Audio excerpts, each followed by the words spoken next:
क्योंकि इस्लाम में भी बिल्कुल साफ लिखा है कि जहां मुसलमान मेजॉरिटी में हैं और सत्ता में बैठे हैं वहां किसी को बख्शो मत, बाकी सब काफिर हैं।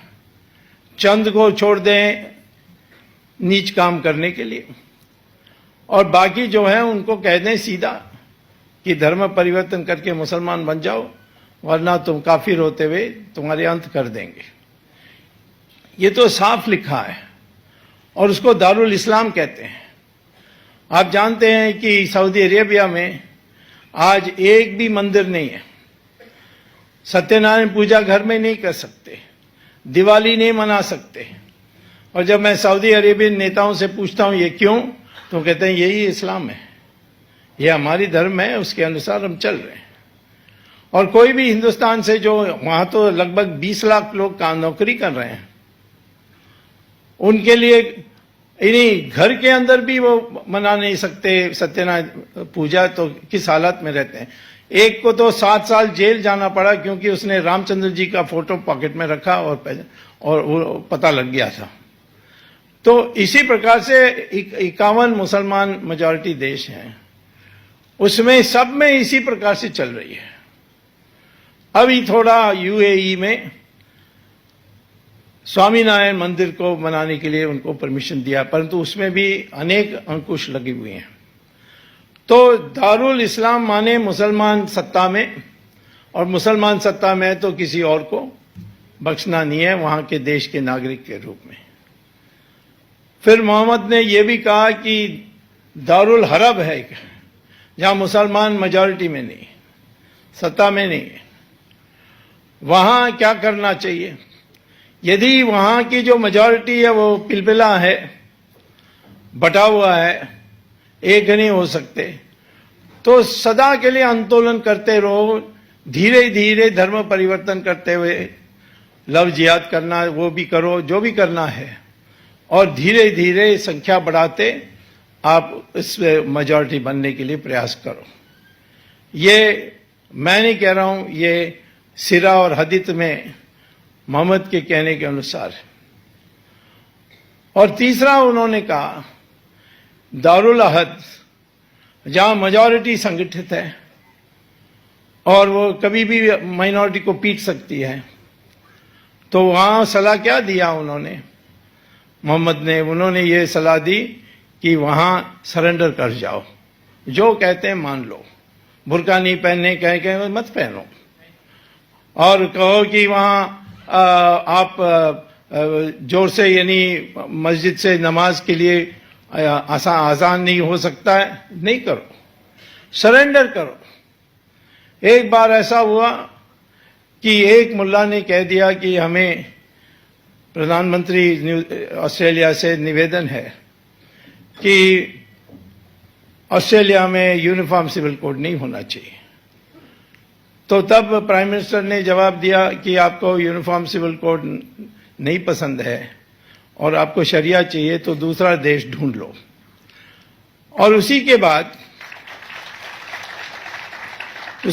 सारे मुसलमान संगठनों ने प्रस्ताव पास करके प्रधानमंत्री को भेजा कि ये मुल्ला पागल है, हम सबको यूनिफॉर्म सिविल कोड पसंद है। तो इस्लाम के सिद्धांत के अनुसार ही हमारे देश में इस प्रकार की हमारी एकता होनी चाहिए। हमारे देश की जो पहचान है वो तो वास्तव में हिंदुत्व पर आधारित है।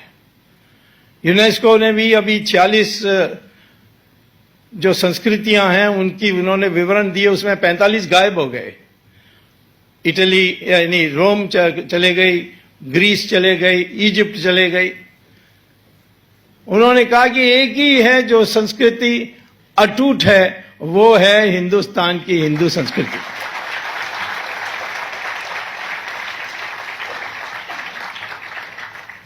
तो इसीलिए मैं आज ये पूछने चाहता हूं कि 1947 में हमने सीधी बात कहनी चाहिए थी, इस देश में मुसलमान रहना चाहते हैं, रहने सकते हैं, परंतु आपका धर्म जो है वो इस्लाम हो सकता है। हम तो मानते हैं कि सब धर्म से भगवान प्राप्त हो सकता है, कोई और धर्म में ये नहीं लिया, कोई और उपासना पद्धति में ये बात नहीं है कि हर उपासना पद्धति से आप भगवान प्राप्त कर सकते हो।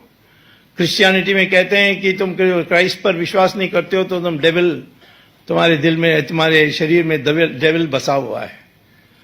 इस्लाम में कहते हैं तुम काफिर हो और तुम्हारी हत्या का अंत करनी होगी। सिर्फ हिंदू धर्म में, हिंदू की उपासना पद्धति विभिन्न जो है उसमें ही है कि सारे धर्मों से भगवान प्राप्त हो सकता है। हाँ, ये हम नहीं कहते हैं कि सब धर्मों से उसी स्पीड से प्राप्त हो सकता है। हम समझते हैं सबसे ज्यादा हिंदू से ही हम जल्दी पहुंच सकते हैं। लेकिन ये होते हुए हमें उस समय स्पष्ट कर देना चाहिए कि हमारी अपनी विभिन्नता हो सकती है उपासना पद्धति में, परंतु संस्कृति में कोई फर्क नहीं होगी। और यही है, मैं देखता हूं कि बाकी कारण नहीं है तो मुसलमान भी ये मान लेता है। इंडोनेशिया में मैंने देखा है, उनका एयरलाइन का नाम है गरुड़ा, यहां एयर इंडिया, और वहां अनेक संस्कृत नाम जगह जगह में। जकार्ता उनका जो राजधानी है, वहां मेन सेंटर में कृष्ण भगवान रथ में बैठ के प्रवचन कर रहे हैं और कृष्ण और अर्जुना सुन रहे हैं। ये मेन क्रॉसिंग में जो मेन सेंटर की जकार्ता के मेन सेंटर उसमें है, और वो बुरा नहीं मानते। एक बार मैं एक कॉन्फ्रेंस में गया था, मेरे बगल में, जब मैं मिनिस्टर था तो मेरे बगल में बैठे थे इंडोनेशिया का फाइनेंस मिनिस्टर, और क्योंकि इंडोनेशिया आई से है और इंडिया भी आई से, तो बगल में बैठाते हैं। इजराइल भी इस तरफ था।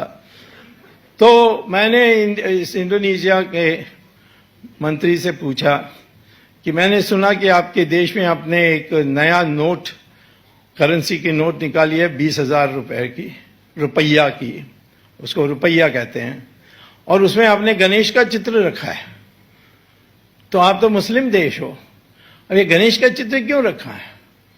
तो उन्होंने कहा कि हम 1997 से हमारी करेंसी की वैल्यू घटते जा रही थी बहुत तेजी से, और हमने बहुत प्रयास किया, कुछ नहीं रोक सका, किसी ने विघ्न नहीं पैदा कर सके उस पर। तो फिर किसी एक हिंदू पंडित आया था बाली से, उसने हमसे कहा कि आप इस करेंसी की गिरावट को रोकने चाहते हैं तो एक नया नोट छपवाओ 20,000 का रुपया का, और उसमें गणेश का चित्र छाप दो तो ये रुक जाएगा। तो हमने कहा कि सब कुछ हमने ट्राई किया, कुछ नहीं हुआ, तो ये भी ट्राई करके देखते हैं। और आज भी आप जो इंडोनेशिया में जाएंगे तो 20,000 के नोट में गणेश की चित्र छपी हुई है। वो तो ओपनली कहते हैं हम तो मुसलमान हैं, हमारी जो मजहब है वो तो मुसलमान इस्लाम है, परंतु हमारी संस्कृति हिंदू संस्कृति है। तो इसीलिए मैं कहता हूं कि हम तो ये नहीं कहते हैं कि सब हमने हिंदू धर्म को मानना चाहिए, हिंदू उपासना पद्धति को मानना चाहिए, परंतु संस्कृति तो एक ही हो, इस मिट्टी की संस्कृति। और आखिर में ये मुसलमान कुछ भी कहें, हमारे देश में उनका पूर्वज कौन है, उसका एक ही रास्ता है टेस्ट करने के लिए, वो है डीएनए टेस्ट। और जो जर्नल ऑफ जेनेटिक्स है यूनिवर्सिटी कैम्ब्रिज, उसने रिसर्च किया, उसने यही रिसर्च में पाया है कि सारे हिंदुस्तानियों का डीएनए एक ही है। कन्याकुमारी से कश्मीर और जामनगर से डिब्रूगढ़, सारे इंडियंस की जो डीएनए एक ही है। किसी का रंग अलग हो सकता है, धूप के निकट में है तो थोड़ा काला होगा, और बर्फों के हिमालय में रहोगे तो उतना काला नहीं होगा। इस प्रकार से फर्क हो सकती है, परंतु जो डीएनए है वो जो आपकी पैदावार के टाइम पर फैसला करती है आप किस प्रकार के व्यक्ति होंगे, वो एक ही है हम सब लोगों का।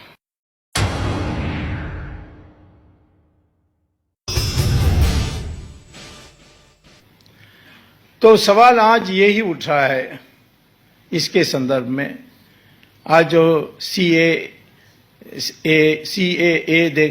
के बारे देख रहे हैं, एनआरसी और भी एनपीआर, ये सारे जो विषय उठाई जा रही हैं उसको विवाद बनाया जा रहा है।